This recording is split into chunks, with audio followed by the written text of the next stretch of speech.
Oui, merci. Comme tous les membres du conseil municipal de Grenoble s'expriment, vous imaginez bien que je ne vais pas passer mon tour. Eh oui. Non, simplement, évidemment, on ne peut que se réjouir de cette reprise du dialogue pour GH. D'ailleurs, au budget que l'on a proposé, un budget alternatif à la ville de Grenoble, on avait proposé qu'un tarif, figurez-vous, Monsieur le Président, peut-être que ça vous sera utile dans vos discussions avec Éric Piolle, nous proposions que les parts de la ville de Grenoble de GH soient vendues pour un montant de 17 millions d'euros. Donc voilà, ça peut vous accompagner dans vos discussions. Mais après, voilà, ça fait 5 ans qu'on tourne autour du pot. Je reste prudente parce que finalement, on est toujours un peu, on reste sur notre faim quant aux positions d'Éric Piolle parce que, d'ailleurs, dans son intervention, on a pu souligner 3, ajustements avec la vérité.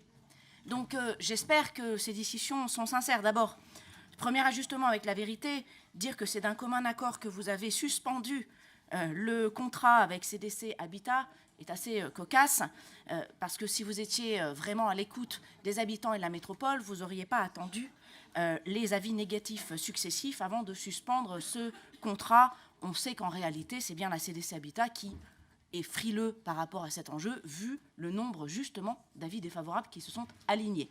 Deuxième ajustement avec la vérité, alors pardonnez-moi, on vient de voter un budget pour 2024 à la ville de Grenoble.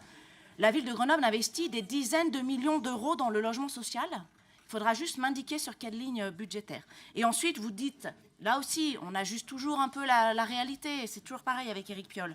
Vous doublez le budget d'investissement à la ville de Grenoble? Non, vous êtes passé de 60 à 80 millions d'euros, ce n'est pas doubler les investissements. Et pour information, et je conclurai là-dessus, et j'ai faim, cher Monsieur le Président, les réaliser, n'oublions pas, on passe de 60 à 80 millions d'investissements, mais en réalisé en compte administratif, on reste péniblement en dessous de 38 millions d'euros.